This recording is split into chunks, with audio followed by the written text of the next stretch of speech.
माझ्या लग्नाला अजून 2 आठवडेच झाले होते.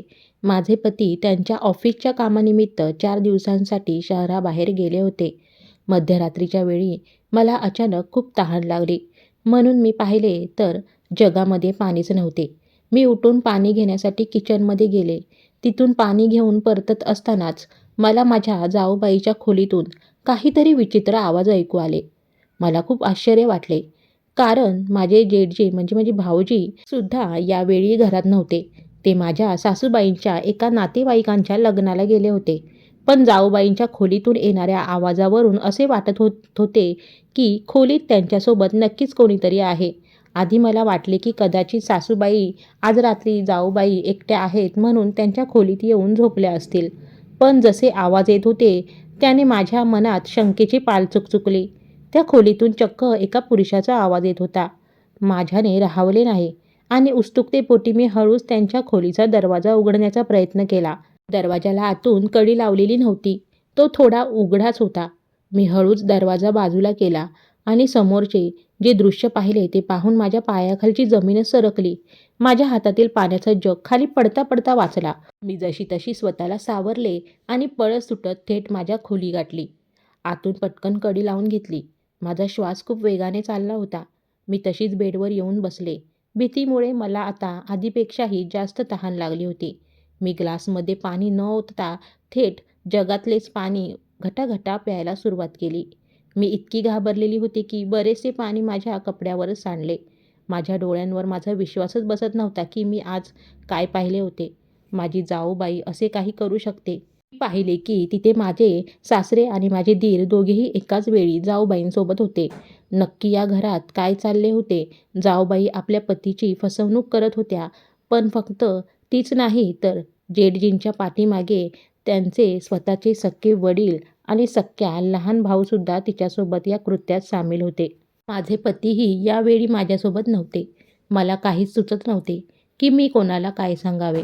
सासूबाई तर त्यांच्या आजारपणामुळे खोलीच्या बाहेर फारशा येतच नाहीत आणि माझी छोटी जाऊबाई तिच्या खोलीत आरामात झोपली होती. तिच्या पाठीमागे तिचा नवरा काय पराक्रम करतोय याची तिला पुसटशी कल्पनाही नव्हती. माझ्या डोळ्यासमोर काही महिन्यापूर्वीचा तो काळ उभा राहिला, जेव्हा हे लोक एका नातेवाईकांमार्फत आमच्या घरी आले होते. तिथे सासऱ्यांना मी खूप आवडले होते. त्यानंतर काही दिवसांनी माझ्या बाबांना माझे पती आशुतोष यांच्याबद्दल माहिती मिळाली. बाबा आधीच आशुतोषच्या कुटुंबाला भेटले होते आणि त्यांना सर्व लोक खूप चांगले वाटले होते. म्हणूनच त्यांनी माझे लग्न या घरात जमवण्याचा विचार केला आणि लवकरच हे लोक लग्नासाठी तयार झाले. माझ्या पतीला धरून हे एकूण 3 भाऊ होते. सर्वात मोठे विजय, त्यांच्याहून लहान माझे पती आशुतोष आणि सर्वात लहान भाऊ अमन. घरात जेठजी विजय यांच्या पत्नी शालिनी आणि सासू-सासरे राहत होते. जेव्हा माझे लग्न आशुतोष सोबत ठरले तेव्हाच काही दिवसात दीर अमनचेही लग्न ठरले. त्यामुळे सासऱ्यांनी एक अट ठेवली की आशुतोष आणि अमन या दोघांचेही लग्न एकाच दिवशी केले जावे, जेणेकरून दोन्ही सूनबाईंचे स्वागत एकाच वेळी घरात होईल आणि लग्नाच्या धावपळीचा त्रासही दोनदा होणार नाही. माझ्या वडिलांना या अटीवर काहीच आक्षेप नव्हता. त्यामुळे माझी आणि माझ्या छोट्या जाऊबाईची पाठवणी एकाच दिवशी झाली आणि आम्ही दोघींनी एकत्रच या घरात पाऊल ठेवले. लग्नाला काही दिवसच झाले असताना मी असा विचार करू लागले की माझा दीर इतका मोठा धोकेबाज असेल याचा मी स्वप्नातही विचार केला नव्हता. माझी छोटी जाऊबाई खूपच साधीभोळी होती. आतापर्यंत मी माझ्या मोठ्या जाऊबाईंनाही खूप साधे समजत होते, कारण या 2 आठवड्यात मी पाहिले होते की जाऊबाई खूप कमी बोलायच्या. सासरे जे काही सांगायचे त्याचप्रमाणे त्या गुपचूप घरचे सगळे काम करायच्या. पण मला माहीत नव्हते की या साध्या चेहऱ्यामागे इतकी कपटी स्त्री लपली आहे. सासूबाई आजारी असतात तर हे लोक त्या गोष्टीचा फायदा घेत आहेत की सासूबाईसुद्धा या सगळ्या प्रकरणात सामील आहेत. मला माझे पती आशुतोष यांची खूप आठवण येऊ लागली. मी विचार केला की जर ते इथे असते तर मी आत्ताच्या आत्ता त्यांच्या भाऊ, वडील आणि बहिणीच्या काळ्या कृत्याचा पर्दाफाश केला असता. पण ते इथे नसल्यामुळे मला त्यांच्या येण्याची वाट पाहावी लागणार होती. पण दुसऱ्या क्षणी मला जाणवले की माझ्याकडे या गोष्टीचा कोणताही ठोस पुरावा नाही. कोणताही मुलगा आपल्या वडिलांबद्दल आणि कोणताही भाऊ आपल्या भावाबद्दल अशी गोष्ट कधीच सहन करू शकत नाही. माझ्या लग्नाला अजून जास्त दिवस झाले नव्हते. मी अजून या घरात स्वतःचे स्थान आणि पतीचा पूर्ण विश्वासही मिळवू शकले नव्हते. मग ते माझ्या बोलण्यावर विश्वास का ठेवतील? ते तर त्यांच्या वडिलांच्या आणि भावाच्या शब्दावरच विश्वास ठेवतील. जर माझ्या पतीने माझ्यावर विश्वास ठेवला नाही आणि मी कोणताही पुरावा देऊ शकले नाही, तर मी स्वतःच माझ्या बोलण्यात अडकेन. आपल्याच पायावर धोंडा मारून मी माझे हसते-खेळते वैवाहिक जीवन उद्ध्वस्त करून बसेन. माझी जाऊबाई, सासरे आणि दीर तर हेच इच्छितात, की माझ्या पतीने मला घटस्फोट द्यावा. कारण जेव्हा त्यांना कळले, की मला सत्य समजले आहे, तेव्हा ते मला घरातून हाकलून लावण्याचाच प्रयत्न करतील, जेणेकरून त्यांचे हे काळे कृत्य पुढेही सुरू राहू शकेल. मी विचार केला, की यावेळी शांत राहणेच माझ्या हिताचे आहे. जर मला हे सगळं थांबवायचं असेल, तर आधी मला पुरावे गोळा करावे लागतील. त्यानंतरच पुढचे पाऊल उचलावे लागेल. स्वतःची समजूत काढून मी कशीबशी शांतपणे झोपले. दुसऱ्या दिवशी सकाळी जेव्हा मी उठले, तेव्हा मला अचानक रात्रीचा तो प्रसंग आठवला आणि अंगावर काटा आला. पण मी स्वतःला समजावले, की तूर्तास मला या गोष्टीकडे लक्ष न देता माझे नवीन वैवाहिक जीवन चांगले चालण्यावर लक्ष केंद्रित केले पाहिजे. मी फ्रेश होऊन सकाळी नाश्ता बनवण्यासाठी किचनमध्ये गेले. तिथे पोहोचले तर पाहिले, की जाऊबाई आधीपासूनच किचनमध्ये नाश्त्याची तयारी करत होत्या. त्यांनी मला पाहताच एक छानसे हसू दिले आणि म्हणाल्या, "उठलीस वंदना? छान झाले तू आलीस. मी तुला उठवण्याचाच विचार करत होते. तू असं कर, सर्वांसाठी ज्यूस तयार कर, तोपर्यंत मी नाश्ता बनवून घेते." मी पाहिले तर नाश्ता खूप जास्त बनवायचा होता. मला वाटले, की हे एकट्या जाऊबाईंसाठी खूप जास्त होईल. मी त्यांना म्हणाले, "मी जाऊन छोट्या जाऊबाईंना उठवून आणते. ती तुम्हाला नाश्ता बनवण्यात मदत करेल." यावर जाऊबाई म्हणाल्या, "अरे राहू दे, कशाला विनाकारण तिला त्रास देतेस? ती स्वतःहून उठून आली तर ठीक आहे, नाहीतर मी एकटीच सगळा नाश्ता तयार करेन. तशीही मला या सगळ्याची सवय आहे. तुम्ही दोघी नव्हतात तेव्हा घरातले सगळे काम मी एकटीच तर करायचे. आता तुम्ही आल्या आहात तर मला खूप आराम मिळाला आहे." त्यानंतर मी जाऊबाईंना काहीच न बोलता ज्यूस तयार करू लागले. पण माझ्या मनात विचार आला, की ही स्त्री किती दुपटी आहे. रात्री हिचे रूप काही वेगळेच असते आणि सकाळी तर ही अगदी वेगळी दिसते. बोलण्यातून जणू मध गळत असतो. पण रात्री हिची कोणती खरी बाजू समोर येते हे कोणालाच ठाऊक नाही. पण मी विचार केला, की यात फक्त जाऊबाईंची चूक नाही, माझे सासरे आणि दीरही या पापात तितकेच भागीदार आहेत. काहीही असले तरी जाऊबाई माझ्याशी आणि छोट्या जाऊबाईशी खूप चांगल्या वागायच्या. हळूहळू त्या घरात दिवस उलटत गेले. मी नेहमी हेच पाहायचे, की जाऊबाईंचे वागणे आम्हा दोघींशी खूप प्रेमळ होते. त्या कधीही कामाचा बोजा आम्हा दोघींवर टाकत नसत. उलट जास्त काम स्वतःच करायच्या आणि आम्हाला आराम देण्याचा प्रयत्न करायच्या. मी अनेकदा विचार करायची, की जर त्या इतक्या चांगल्या आहेत, तर हे सगळं का करतात? पण मी हेही नोटीस केले, की जेव्हाही जाऊबाई सासऱ्यांना किंवा दीराला जेवण द्यायच्या, तेव्हा त्यांच्या चेहऱ्यावर एक अनामिक भीती असायची. त्या दीरापासून लांब राहण्याचा प्रयत्न करायच्या. छोटी जाऊबाई आल्यापासून त्यांनी सांगून टाकले होते, की आता दीराची कामे आता जाऊबाईच करेल. पण सासऱ्यांना मात्र एक बहाणा मिळाला होता. ते म्हणायचे, "तुझ्या सासूची तब्येत खराब असते, ती बेडरूममध्ये उठू शकत नाही, त्यामुळे माझे काम तुलाच करावे लागेल." या कारणाने जाऊबाईंना मनाविरुद्ध सासऱ्यांचे काम करावे लागायचे. त्यांच्या चेहऱ्यावर नेहमी एक प्रकारची मजबुरी दिसायची. माझे पती शहरातून परत आले होते, पण त्यांना काहीही सांगण्याची माझी हिंमत होत नव्हती. पुरावा नसल्यामुळे आशुतोषने माझ्यावर अविश्वास दाखवला आणि मला सोडून दिले तर माझ्या घरचेही मलाच दोष देतील, की तुला इतरांच्या भानगडीत पडायची काय गरज होती. माझे पती आणि जेठजी नेहमी कामाच्या निमित्ताने शहराबाहेर जात असत. यामुळे अनेकदा मी आणि जाऊबाई घरात एकट्याच असायचो. काही दिवसानंतर एका रात्री मी पुन्हा किचनमध्ये पाणी घेण्यासाठी गेले. तेव्हा मला पुन्हा जाऊबाईंच्या खोलीतून तसलेच आवाज ऐकू आले. ते आवाज ऐकून माझ्या मनात संतापाचा ज्वालामुखी फाटला. मला अशी फसवणूक अजिबात सहन होत नव्हती. चुकीच्या गोष्टी खपवून न घेणे हा माझा स्वभावच होता. त्यामुळे माझे पाय पुन्हा एकदा जाऊबाईंच्या खोलीकडे वळाले. मी हळूच दरवाजा उघडला तर समोर तोच किळसवाणा प्रकार सुरू होता. माझ्याने आता अजिबात सहन झाले नाही. मी रागाने तडक छोट्या जाऊबाईच्या खोलीकडे निघाले, जेणेकरून तिला तिच्या नवऱ्याचा खरा चेहरा दाखवू शकेन. मी जेव्हा तिच्या खोलीच्या जवळ पोहोचले, तेव्हा अचानक मला तिच्या रडण्याचा आणि ओरडण्याचा आवाज आला. हे ऐकून मी दचकून थांबले. मला प्रश्न पडला, की इतक्या रात्री छोट्या जाऊबाई जाग्या आहेत, तर तिला हे माहीत नाही का, की तिचा नवरा कुठे आहे? माझ्या मनात हजारो शंका येऊ लागल्या. मला वाटले, की कदाचित तिलाही हे सगळे माहिती आहे आणि तरीही ती गप्प आहे. हे विचार करून माझे मन घृणेने भरून गेले. परंतु पुन्हा एकदा जाऊबाईच्या वेदनेने भरलेला ओरडण्याचा आवाज आला, ज्याने मला चक्रावून टाकले. मी खोलीचा दरवाजा उघडण्याचा प्रयत्न केला, पण तो आतून बंद होता. मी आत पाहण्यासाठी जागा शोधू लागले, तेव्हा मला खोलीची एक खिडकी हलकीशी उघडी दिसली. खिडकीतून जेव्हा मी आत पाहिले, तेव्हा माझ्या पायाखालची जमीनच सरकली. माझे जेठ विजय माझ्या साध्या भोळ्या छोट्या जाऊबाईवर जबरदस्ती करत होते. ती वेदनेनं विव्हळत होती, पण त्यांना तिच्या वेदनेची काहीच पडून नव्हती. माझे डोके चक्रावून गेले. हे घर आहे की काय? मी धावतच माझ्या खोलीत आले आणि मी दरवाजा बंद करून घेतला. माझ्या मनात एक भयंकर भीतीची लाट धावून गेली. या घरात कोणीच सुरक्षित नव्हते. मी उशी छातीशी घट्ट धरून रडू लागले. हे देवबाप्पा, माझ्या आई-वडिलांनी मला कोणत्या घरात दिले आहे? हे लोक माणसाच्या नावावर कलंक आहेत. आता मला प्रश्न पडला की आशुतोषला या सगळ्याची कल्पना आहे का तेही माझ्यासारखेच अनभिज्ञ आहेत? मला आत्ताच्या आत्ता पोलिसांना फोन करावासा वाटत होता. पण मोठी अडचण ही होती की लग्नाच्या 3ऱ्या दिवशीच हे लोक आम्हाला त्यांच्या शहराबाहेरच्या फार्म हाऊसवर घेऊन आले होते. इथे आजूबाजूला दूरपर्यंत कोणाचे घर नव्हते. दुसरी गोष्ट म्हणजे या घराचा एक नियम होता की घरातल्या महिला स्वतःजवळ मोबाईल फोन ठेवणार नाहीत. जर कोणाशी बोलायचे असेल तर घरातल्या लँडलाईनचाच वापर करावा लागायचा.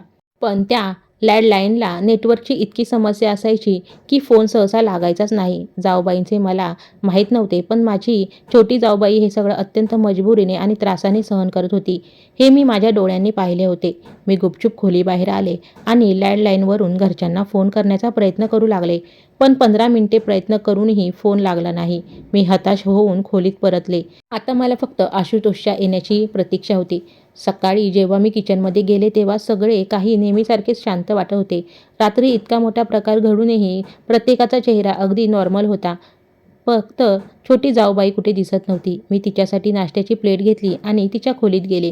ती बेडवर अगदी घाबरलेली बसली होती आणि तिच्या हातापायावर जखमांच्या खुणा होत्या. मी विचारले, हे काय झाले? तेव्हा ती घाबरून म्हणाली, ते काल बाथरूममध्ये पाय घसरला आणि मी पडले, म्हणून या जखमा झाल्यात. मी तिला म्हणाले, तुला माझ्याशी खोटे बोलण्याची गरज नाही. काल रात्री जेठजी तुझ्या खोलीत आले होते ना? हे मला ठाऊक आहे. हे ऐकताच तिच्या डोळ्यातून अश्रूंचा पूर वाहू लागला. तिने मला घट्ट मिठी मारली आणि म्हणाली, वंदना दीदी, प्लीज मला या नरकातून वाचवा. हे लोक खूप नीच आहेत. मी तिला शांत केले आणि विचारले, पण तू जेठजींना खोलीत का येऊ दिलेस? स्वतःला वाचवण्याचा प्रयत्न का नाही केलास? यावर जाऊबाई रडत म्हणाली, दीदी, मला आजपर्यंत काहीच माहीत नव्हते. माझा नवरा अमन रोज रात्री मला दुधात झोपेची गोळी देऊन झोपत होता. त्यामुळे मला काहीच कळायचे नाही की तो रात्री कुठे जातो. पण काल रात्री त्याने मला दूध दिले तेव्हा त्यात एक माशी पडली. मी त्याला दुसरे दूध आणायला सांगणार होते, पण माझे मन ठीक नसल्याने मी ते दूध गुपचूप फेकून दिले आणि झोपी गेले. मध्यरात्री अमन खोलीबाहेर जात असल्याचे मला जाणवले. तो खूप वेळ न आल्याने मी बाहेर गेले. किचनमध्ये तो नव्हता. जेव्हा मी ड्रॉइंग रूममध्ये गेले तर जेठजी तिथे झोपलेले दिसले. मग मला जाऊबाईंच्या खोलीतून आवाज आले. मी तिथे गेले आणि जेव्हा दरवाजा उघडला तेव्हा अमन आणि सासरे जाऊबाईंसोबत होते. मला पाहून अमन लज्जित होण्याऐवजी नराधमासारखा हसला आणि म्हणाला की आता तुला सगळे समजलेच आहे. तर वडिलांनाही तुला 1 महिन्याचा आराम द्यायला सांगितला होता. पण आता तुझी सेवा करायची वेळ आली आहे. अमनने माझे कपड्याने हातपाय बांधले आणि 5 मिनिटातच जेठजी तिथे आले. त्यांनी माझ्यासोबत जे काही केले ते तुम्ही पाहिलेच आहे. मी खूप गयावया केल्या, पण त्यांना माझी दया आली नाही. छोटी जाऊबाईंचे हे बोलणे ऐकून माझे रक्त उसळले. मी तिला धीर दिला की आज आशुतोष येणार आहेत. मी त्यांना सगळे सांगेन. दुपारी आशुतोष घरी आले. मी त्यांना एकांतात नेले आणि घरात घडत असलेला सगळा प्रकार सांगितला. पण त्यांचा माझ्यावर विश्वास बसत नव्हता, म्हणून मी त्यांना छोट्या जाऊबाईंकडे घेऊन गेले. त्या रडत होत्या. अंगावरच्या जखमा दाखवून आशुतोष त्यांना सर्व हकीकत सांगितली. हे ऐकून आशुतोष प्रचंड संतापले. ते म्हणाले, तुम्ही दोघी माझ्यासोबत चला. आज मी या लोकांना सोडणार नाही. आम्ही दोघी डायनिंग एरियामध्ये आलो. आशुतोष यांनी ओरडून सासरे, जेठजी आणि अमनला बाहेर बोलावले. त्यांचा तो भयानक आवाज ऐकून तिघेही धावत आले. सासरे म्हणाले, आशुतोष, काय झाले? का ओरडत आहेस? आशुतोष म्हणाले, हे काय चालले आहे या घरात? तुम्ही लोक इतकी मोठी चूक कशी करू शकता? वंदनाने तुम्हा सगळ्यांना रंगेहात पकडले आहे आणि तिने मला सर्व काही सांगितले आहे. हे ऐकून सासरे, जेठजी आणि अमन आधी घाबरले. अमन आशुतोषच्या समोर हात जोडून म्हणाला, भैया मला माफ करा. मला माहीत नव्हते की वंदना वहिनीने पाहिले आहे. तेव्हा आशुतोष यांनी पुढे होऊन अमनच्या श्रीमुखात भडकावले आणि म्हणाले, मूर्खांनो, इतकी मोठी चूक तुमच्याकडून कशी झाली? या पोरींने सगळं पाहिले आणि तुम्हाला पत्ताच लागला नाही. या दरम्यान हिने जर पोलिसांना फोन केला असता तर आपल्या सगळ्यांचे काय झाले असते याची कल्पना आहे का तुम्हाला? आशुतोषच्या तोंडचे हे शब्द ऐकून माझ्या आणि जाऊबाईंच्या पायाखालची जमीनच सरकली. मी ओरडून विचारले, आशुतोष, हे तुम्ही काय बोलत आहात? त्या क्षणी आशुतोषने माझ्या गालावर एक जोरात थापड मारली आणि रागाने म्हणाला, बायकांना जास्त डोक्यावर चढवून ठेवू नये. त्या पायाची ज्युती असतात. माझ्यासमोर आवाज खाली ठेवून बोलायचे. जाऊबाई मध्यस्थी करण्याचा प्रयत्न केला तेव्हा आशुतोष तिच्यावरही धावून गेले. ते अमनला म्हणाले, तुझी ही बायको तुझ्या हाताबाहेर गेली आहे. हिने वंदनाला सगळं सांगितलं. तुमचं लक्ष कुठे असतं? आशुतोष माझ्यावर पुन्हा हात उचलणार इतक्यात जाऊबाई धावून आल्या. त्यांनी मला मागे केले आणि आशुतोष समोर हात जोडून म्हणाल्या, आशुतोष, या दोघींना माफ करा. या दोघी अजून लहान आहेत. त्यांना या घरचे नियम कायदे माहीत नाहीत, म्हणून त्यांच्याकडून ही चूक झाली. यापुढे त्या अशी चूक करणार नाहीत. मी त्यांना नीट समजावून सांगेन. मी अवाक होऊन हे सगळं पाहत होते. ज्या पतीला मी देव मानत होते तो स्वतः या नराधमांमध्ये सामील होता आणि ज्या जाऊबाईंना मी चुकीचं समजत होते त्या आज आमच्यासाठी ढाल बनून उभ्या होत्या. जाऊबाईंनी आम्हा दोघींचा हात पकडला आणि आम्हाला त्यांच्या खोलीत नेऊन दरवाजा बंद केला. जाऊबाईंनी आम्हाला रडत रडत सांगितले, वंदना, 3 वर्षापूर्वी मीही या घरात मोठी स्वप्ने घेऊन आले होते, पण काही महिन्यातच ती स्वप्ने चक्काचूर झाली.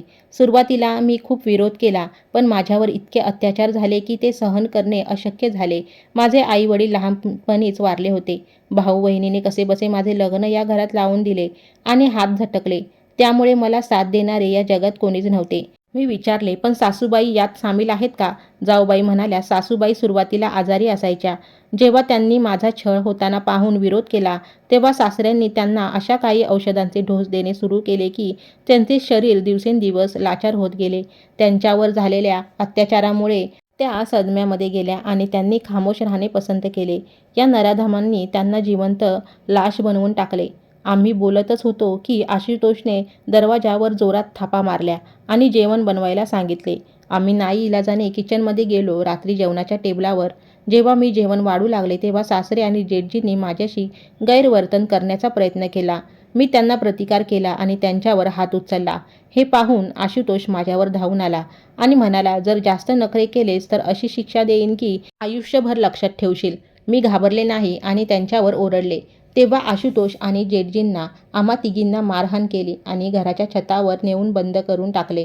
ती कडाक्याच्या थंडीची रात्र होती. त्यांनी आमचे स्वेटरही काढून घेतले होते. थंडीमुळे तासाभरातच आमची अवस्था बिकट झाली. आम्ही तिघी एकमेकींना बिलगून बसलो होतो. 3 तासानंतर देवरानीची तब्येत जास्त बिघडली. सकाळी जेव्हा त्यांनी दरवाजा उघडला तेव्हा मोठी जाऊ आणि छोटी जाऊ बेशुद्ध पडण्याच्या अवस्थेत होत्या. त्यांनी आम्हाला खाली आणले आणि धमकी दिली की यापुढे विरोध केला तर याहूनही वाईट हाल होतील. त्या रात्री आशुतोषने नवीन फर्मान सोडले की आज रात्री ते 4ही जण एकत्र माझ्या खोलीत येतील. हे ऐकून मी रागाने थरथरले. जाऊबाईंनी आशुतोषचे पाय धरले की वंदनाची तब्येत ठीक नाही, तिला काही दिवसांची मुदत द्या. पण आशुतोषवर जणू सैतान स्वार होता. ते 4ही जण माझ्यावर धावून आले आणि मला खोलीकडे ओढू लागले. जाऊबाई आणि देवरानी मला वाचवण्याचा प्रयत्न करत होत्या, पण त्या पुरुषांच्या ताकदीपुढे त्यांचा निभाव लागला नाही. सासऱ्यांनी माझी साडी ओढायला सुरुवात केली. माझ्याकडे देवाचा धावा करण्याशिवाय कोणताही पर्याय नव्हता. मी डोळे बंद करून देवाकडे प्रार्थना करू लागले. त्या क्षणीत खोलीचा दरवाजा एका मोठ्या आवाजासह तुटला. समोर पोलीस उभे होते. पोलिसांना पाहताच माझ्या जीवात जीव आला. पोलिसांनी तात्काळ त्या 4ही नराधमांना अटक केली. आम्हाला काहीच समजत नव्हते की पोलिसांना कोणी फोन केला. मी पोलिसांना विचारले, तुम्हाला हे कसे समजले? तेव्हा पोलीस अधिकारी म्हणाले, तुम्ही तुमच्या सासूबाईंचे आभार मानले पाहिजेत. त्यांनी योग्य वेळी फोन करून आम्हाला सर्व माहिती दिली. थोडा जरी उशीर झाला असता तर अनर्थ घडला असता. आम्ही सासूबाईंकडे धावत गेलो. सासूबाईंनी माझ्या डोक्यावर हात ठेवला आणि म्हणाल्या, लेकींनो, मी जिवंत लाश नव्हते, पण परिस्थितीने मला तसे बनवले होते. पण आज वंदना, तुझा आक्रोश पाहून मी स्वतःला रोखू शकले नाही. आज जेव्हा माझा नवरा तुला त्रास देण्यासाठी खोलीबाहेर गेला तेव्हा त्याचा मोबाईल चुकून माझ्या खोलीतच राहिला. मी लगेच पोलिसांना फोन केला. इतकी वर्ष मी मोठ्या सुनेवर अन्याय होताना पाहत होते, पण मला कधीच संधी मिळाली नाही. आज देवाने मला ही संधी दिली आणि मी माझ्या लेकींचा जीव वाचवला. त्यानंतर आमच्या साक्षीच्या आधारे त्या 4ही नराधमांना कठोर शिक्षा झाली. आज आमच्या तिघींचाही त्या नराधमांपासून घटस्फोट झाला आहे. माझी देवराणी दुसऱ्या घरी सुखाने नांदत आहे. माझ्या आई-वडील माझ्यासाठी नवीन स्थळ शोधत आहेत. माझ्या जाऊबाईंना या जगात कोणीच नाही आणि त्या सासूबाईंना एकटं सोडू इच्छित नव्हत्या. म्हणून आज त्या दोघी एकमेकींचा सहारा बनून एकत्र राहत आहेत. मी आणि माझी छोटी जाऊबाई अनेकदा त्यांना भेटायला जातो. मी माझ्या बाबांना सांगितले आहे की यावेळी जेव्हा तुम्ही माझ्यासाठी स्थळ पाहाल तेव्हा पूर्ण चौकशी करा, कारण लग्नाचा निर्णय हा आयुष्यभराचा असतो. सुरुवातीला सर्वच चांगले वाटते, पण माणसाचा खरा चेहरा नंतरच समोर येतो. मित्रांनो, तुम्हाला माझी ही कथा कशी वाटली हे कमेंट करून नक्की सांगा. ही कथा जास्तीत जास्त लाईक आणि शेअर करा. मी खूप मेहनतीने व्हिडिओ बनवते मित्रांनो, त्यामुळे चॅनलला नक्की सबस्क्राईब करा आणि व्हिडिओला एक लाईक नक्की करा.